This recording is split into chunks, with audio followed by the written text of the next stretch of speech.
Hey, what's up? This is Show Your Gear by Box Music. My name is Casper, also known as Moxie Meppy. I'm a mixing, mastering engineer and producer, and today I'm gonna give you a look into my studio.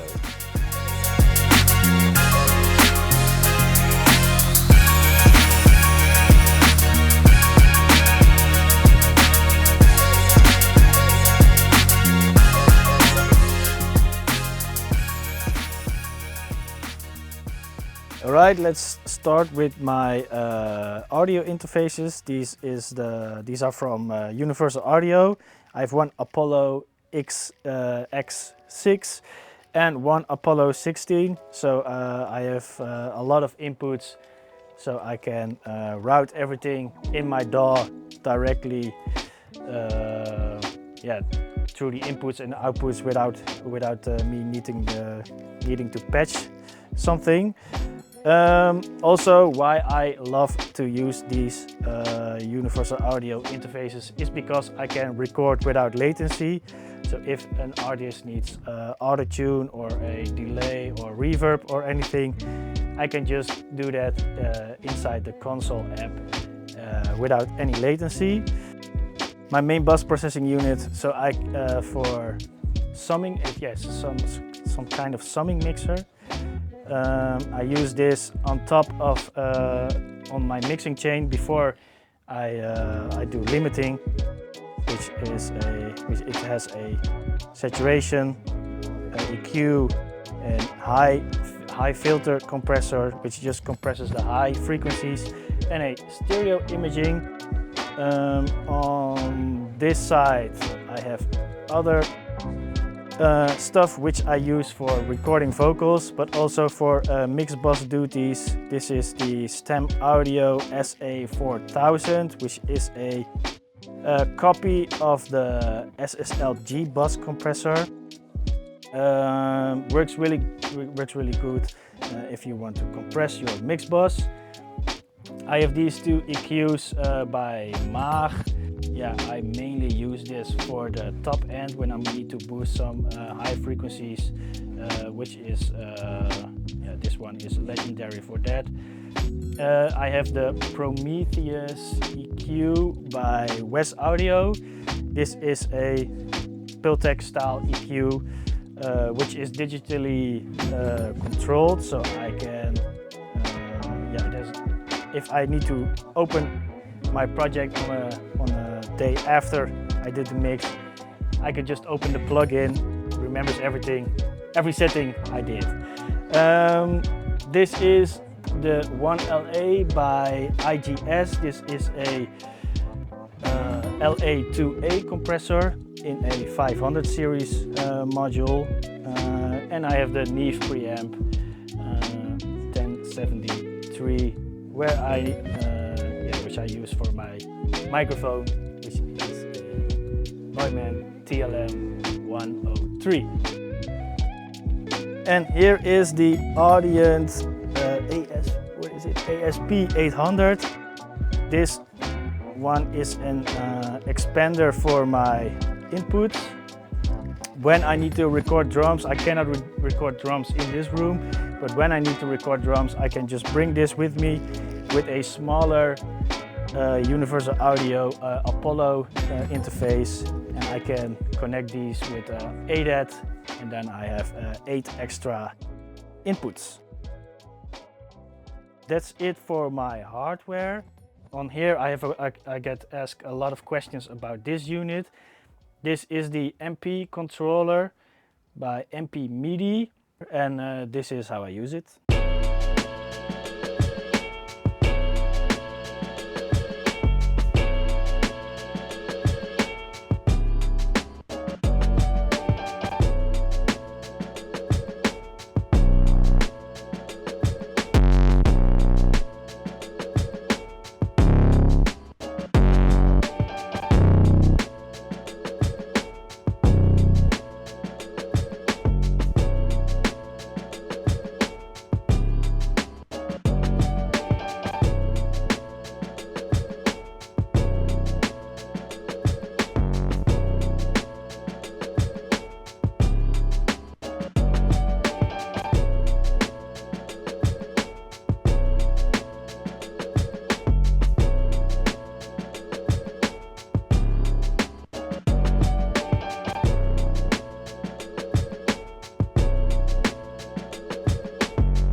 I can control my plugins with this unit.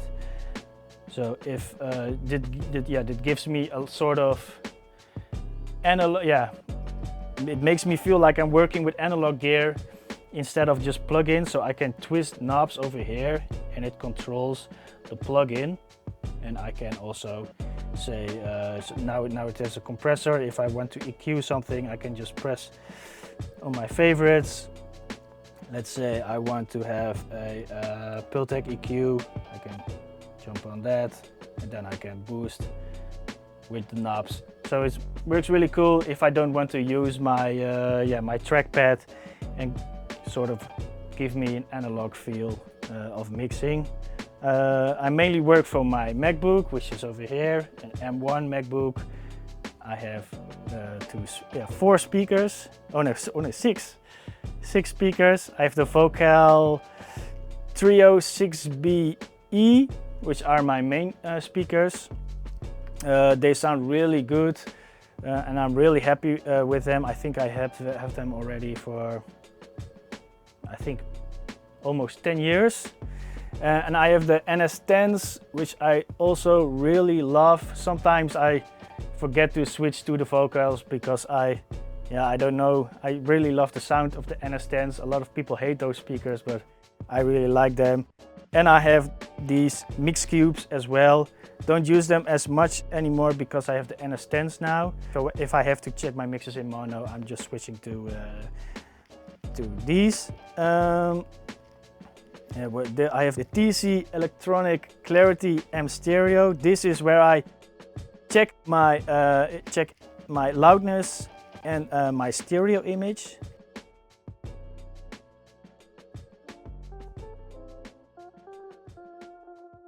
So these are my synthesizers. This one is the Roland HS60. This is it's technically a Juno 106. It is the same, it just has speakers. Everybody knows how the Juno sounds. It doesn't really work a lot of times.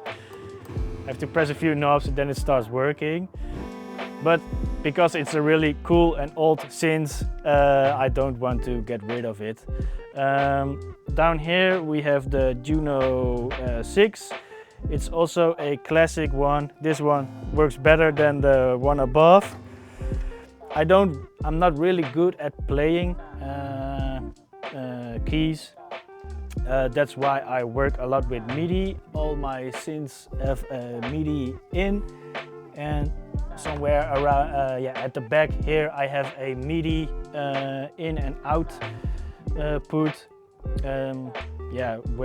With that way I can control my synths over here, but also on my keyboard over here. Down here is the SH10A. This is a digital and smaller version of the SH101, which is a classic synthesizer for dance music. Here is the Akai APC40. Back in 2015 I had a DJ producer act where we toured around the world, and we brought these with us along with this one. This controls Ableton. If I press a knob over here, I can load some tracks in the track view in Ableton, and you can see the tracks over here on these knobs. And when I press one, it's starting. It's gonna play that track. You can also do some live. You can also do a live set where you can just load up kicks here, snares here, synthesizers, blah, yada yada, and then you can mix those with each other. Down here I have a spare 500 series rack. When I want to expand my 500 series, I can use this. This is a Zoom reverb unit as well as this one. Don't really use them a lot, but if I do, I route my synths through it. Sounds really cool. I think it's originally for guitars, but yeah, you can use it for whatever you want. And these are my patch bays, so everything from my audio interfaces are routed over here. And in case if I need to patch something, I can just plug a cable out. This one is for my microphone, and if I want to put my microphone through one of the reverbs, I can plug it in here, grab another cable at here, and route the output to my input on the interface.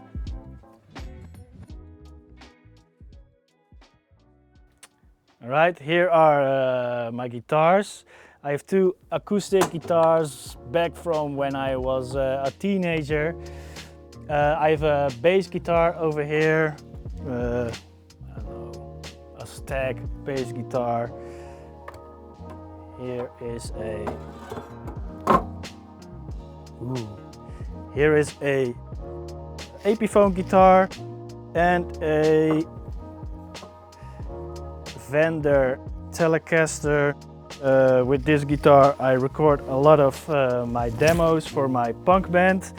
Yeah, it sounds really cool. Not officially my guitar, someone left it over here, and I can use it to record my demos. So for that I'm using the Audient ADAT expander again, and I think there's no sound coming out. Great. Let's see where select the input.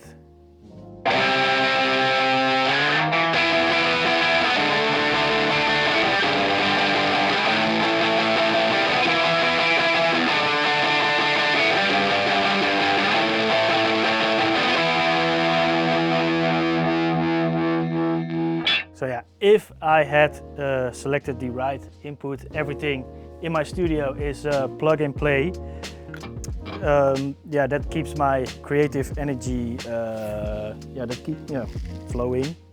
I think that's really important, because if I have an idea and for example, if I'm working on drums and I think, oh, I need to add some guitar, I just want to grab the guitar, plug it in, play. Yeah, so I don't lose the moment of, so I don't lose the idea I have. This is a song I produced for my band called Dolly Min. Here I'm going to show you how I do my mix bus processing. I'm going to run the track through my Stem Audio SA4000 to get some compression.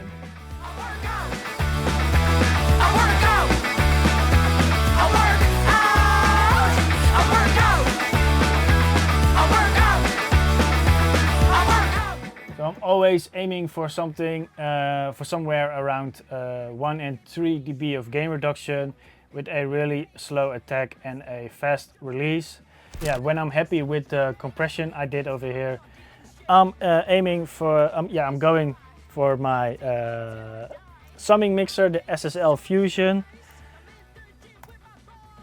And because I routed everything already in my audio interfaces, I can bring up a plugin called I/O, select the preset I made, and now the track is running through my summing mixer.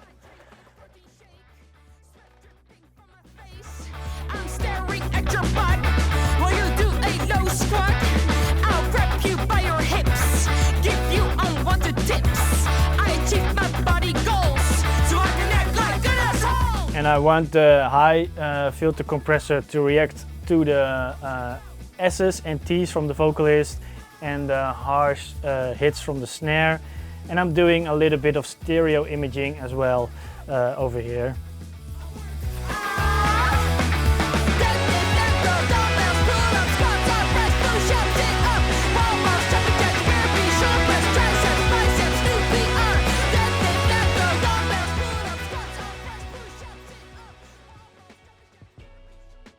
These are some of the records I worked on. This one by Sophie Straat, 3 tracks and 1 mastered.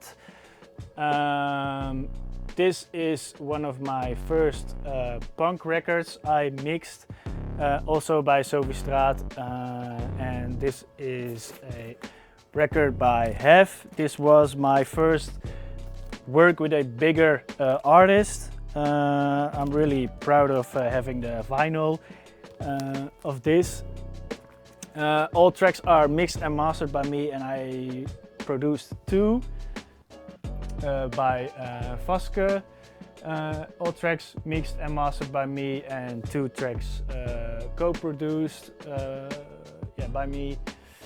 Another really cool project I worked on for Ronnie Flex, the track Volg Me with Lil Kleine and Mr. Polska. This is my first golden record, certified golden record plaque. I co-produced the track and I mixed the instrumental together with Boas and Max. Didn't work on Snoop Dogg's album, but I liked the thing. Next to it, album by Stain and AZG. Produced some tracks on it. I think, I'm not sure how many anymore. I worked for Stock TV, produced a lot of music for them. And this is the biggest track called Puberbrein. Really good memories of making that track. And there is the album. Yeah, it's not really a golden plague. I call it a black plague. We did a lot of streams just in 1 week, and we were really happy with it. Fully produced, mixed, and mastered in this room during COVID, and really good memories. And really cool achievement that we did so many streams in just 1 week on the album. That's everything you can see in this room. Worked on a lot of other cool projects and artists like Goldband, Zwart Licht. Did some cool stuff, I think. And that's it.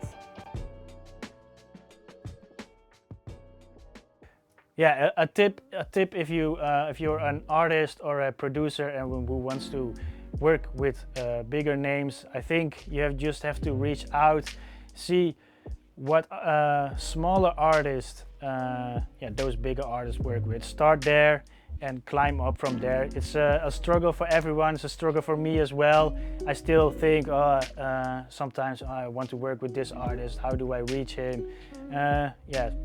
Just start at the bottom and then work your way up.